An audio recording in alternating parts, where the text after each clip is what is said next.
This is a video on operational flow in the system. We'll start with the estimation. In the estimation, we'll mention the customer contact number. It is mandatory to mention customer contact number first.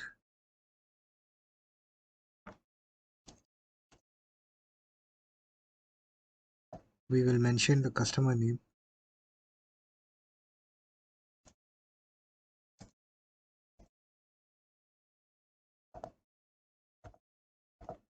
We will give the plate number.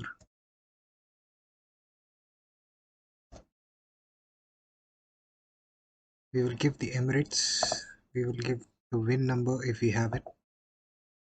We will give the brand name.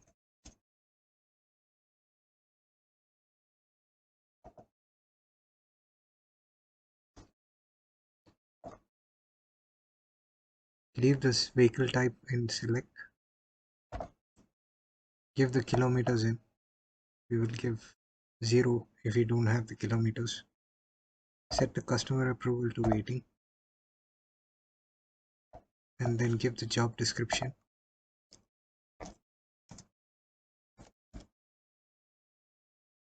If you have the parts, mention the parts.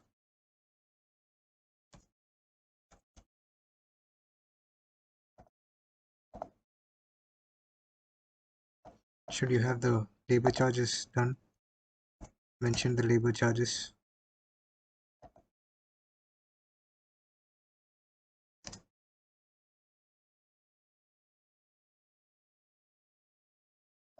Need to set the department for both.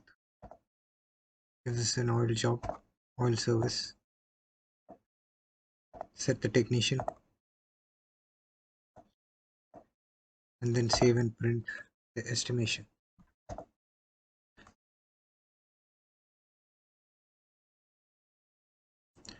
Once you print the estimation, you can give it to the customer and the customer will approve this. Once he approves, you will come back to the estimation.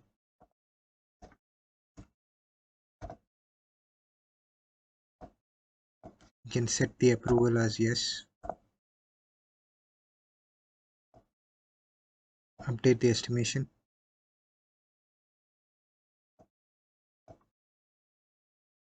Go to the job card. Mention the estimation number into the job card by pasting it into the estimation number column. Once you click outside, your estimation details will be populated in the job card. At this point, you will select the supervisor if you have a supervisor and then save the job.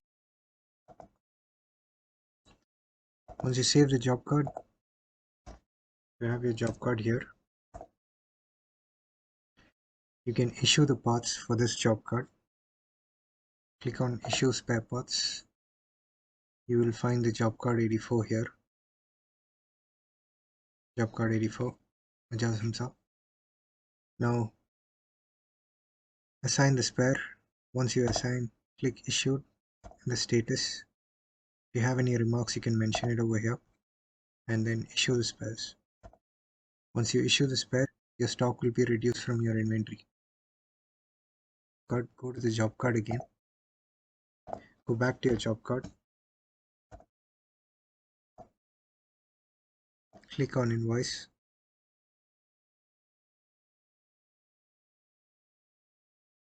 You'll have your billing job card here. You can set this to cash or card or credit.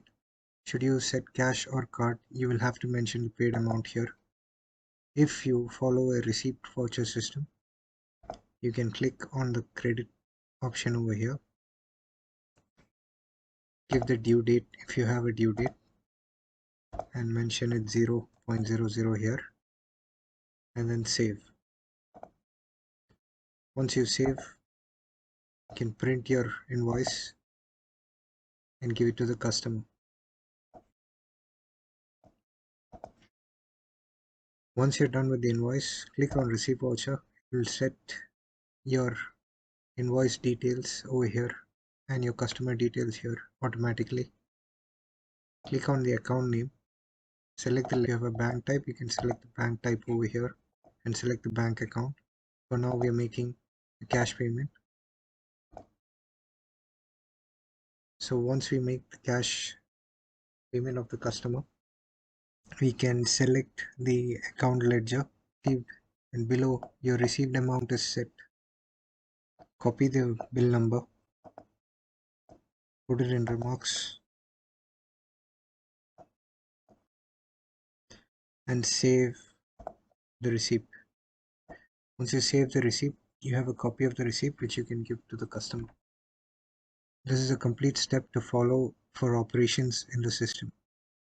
Thank you.